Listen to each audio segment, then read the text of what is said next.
Assalamualaikum warahmatullahi wabarakatuh. Perkenalkan, kami dari tim 1, Kelompok Kajian Pasar Modal, Fakultas Ekonomi dan Bisnis Universitas Muria Kudus. Pada kesempatan sharing saham kali ini, tim kami akan membahas mengenai analisis saham properti. Sebelumnya, untuk tim 1 sendiri terdiri dari Dewi Masitoh, Novita Intan Anggraini, Oktaviana Indriani, dan Putri Dwi Lestari.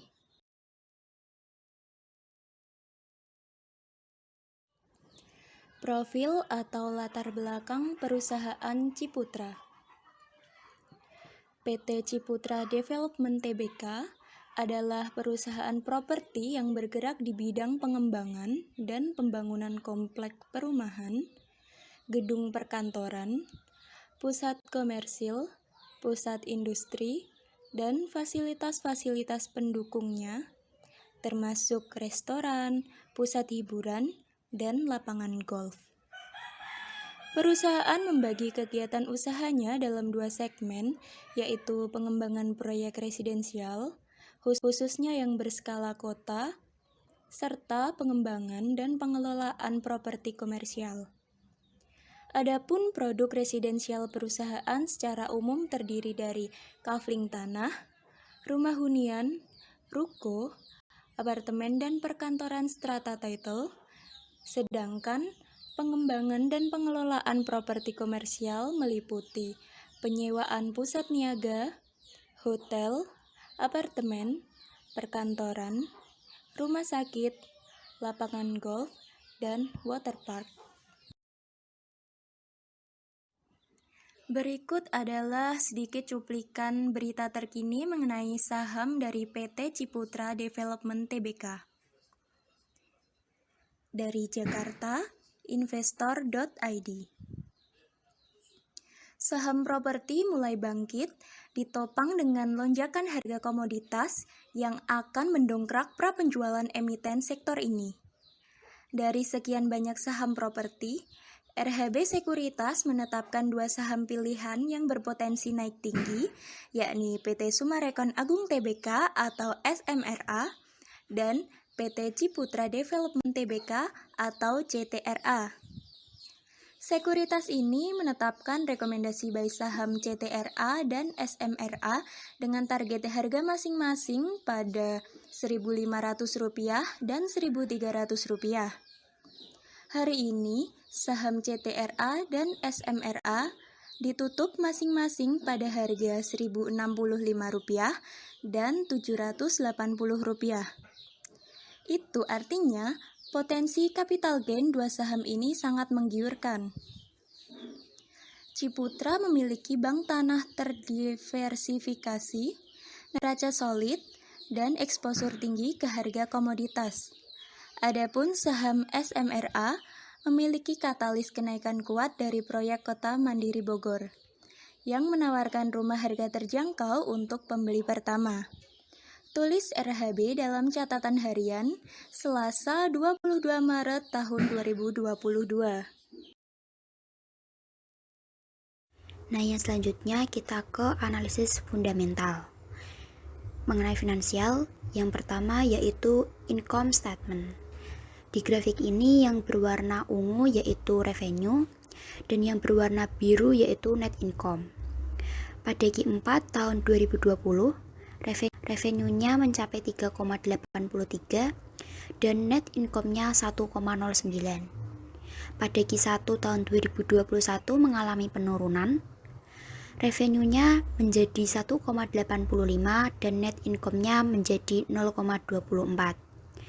Pada Q2 tahun 2021, revenue-nya mengalami kenaikan menjadi 2,17, sedangkan net income-nya tetap yaitu 0,24. Di Q3 tahun 2021 mengalami kenaikan, revenue-nya mencapai 2,63 dan net income-nya menjadi 0,53. Yang kedua yaitu balance sheet. Yang berwarna ungu adalah total aset dan yang berwarna biru adalah total liabilitas. Pada Q4 tahun 2020, total asetnya yaitu 39,24 dan total liabilitasnya 21,8. Pada Q1 tahun 2021 mengalami kenaikan pada total aset yaitu 39,49 dan total liabilitasnya mengalami penurunan menjadi 21,72. Pada Q2 tahun 2021, total asetnya mengalami kenaikan menjadi 40,35 dan total liabilitasnya mengalami penaikan juga menjadi 22,27. Pada 3 tahun 2021 mengalami penurunan, total aset menjadi 40,04 dan total liabilitas menjadi 21,47. Yang selanjutnya yaitu PS Standard Deviation Band. Nah, di grafik ini tersedia 3 tahun terakhir yaitu tahun 2020, tahun 2021, dan tahun 2022. Garis yang berwarna biru muda yaitu plus 2 PS Standard Deviation pada tanggal 2 April 2022 sebesar 22,16. Yang bergaris ungu plus 1 PS Standard Deviation pada tanggal 2 April 2022 yaitu sebesar 18,2. Yang bergaris kuning yaitu main PE Standard Deviation tanggal 2 April 2022 sebesar 14,23. Garis yang berwarna hijau main 1 PS Standard Deviation pada tanggal 2 April 2022 yaitu sebesar 10,6 dan garis yang berwarna merah main 2 PS Standard Deviation tanggal 2 April 2022 sebesar 6,3 dan garis yang berwarna biru tua yaitu current PE ratio atau TTM di tanggal 30 November 2021 sebesar 9,27. Kemudian selanjutnya adalah PBV Standard Deviation Band. Di sini juga selama 3 tahun terakhir yaitu 2020, tahun 2021, dan tahun 2022. Garis yang berwarna biru muda plus 2 PBV Standard Deviation pada tanggal 2 April 2022 sebesar 1,66. Garis yang berwarna ungu plus 1 PBV Standard Deviation pada tanggal 2 April 2022 sebesar 1,41. Garis yang berwarna kuning yaitu main PBV Standard Deviation pada tanggal 2 April 2022 sebesar 1,17. Garis yang berhijau main 1 PBV Standard Deviation pada tanggal 2 April 2022 sebesar 0,92. Garis yang berwarna merah main 2 PBV Standard Deviation pada tanggal 2 April 2022 sebesar 0,68 dan garis yang berwarna biru tua yaitu current price to book value pada tanggal 28 Januari 2022 sebesar 1,01. Baik, selanjutnya saya akan menjelaskan tentang teknikalnya. Setelah melihat chart di atas, kita bisa melihat ada garis miring yang bergerak ke atas. Hal ini merupakan garis yang menunjukkan bahwa harga saham yang dimiliki PT Ciputra mengalami kenaikan. Lihat saja di bulan Januari sampai April, garis miring bergerak ke atas yang menunjukkan adanya kenaikan jangka pendek pada bulan-bulan itu.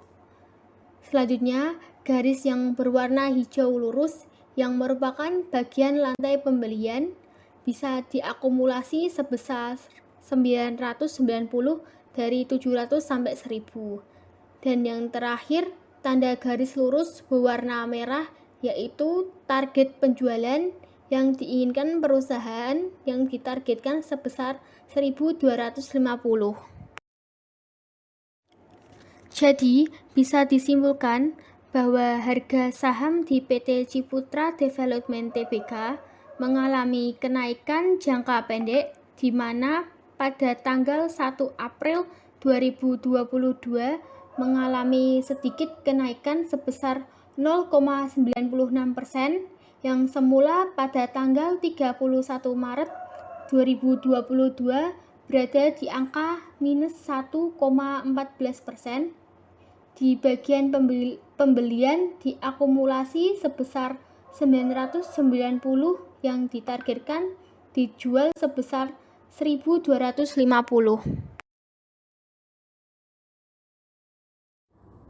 Yang terakhir yaitu analisis. Nah, bisa kita lihat di bawah ini, berikut analisis target harga dari PT Ciputra Development Tbk. Jadi, target harga rata-ratanya yaitu Rp1.415 dengan estimasi tingginya yaitu Rp1.600 dan estimasi terendahnya yaitu Rp1.200. Jadi, kesimpulan dari analisis di atas yaitu setelah berhasil breakout pada tanggal 31 Maret dan bertahan di atas 1040, saham ini bergerak naik dan menuju target pada tanggal 1 April 2022 di 1050 dengan harga Rp1.200, serta tertahan di area downtrend resist line seperti perkiraan kami. Apabila CTRE mampu melewati downtrend resist line tersebut, maka terbuka peluang bagi saham ini menuju target berikutnya yaitu di level 1415 dengan harga Rp1.600.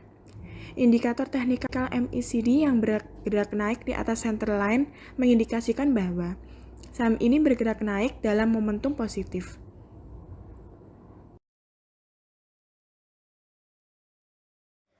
Sekiranya merupakan penjelasan presentasi dari kelompok 1 dari kelompok kajian pasar modal Universitas Muria Kudus. Bila ada salah kata atau yang lainnya, kami mohon maaf dan terima kasih yang sudah mendengarkan. Wassalamualaikum warahmatullahi wabarakatuh.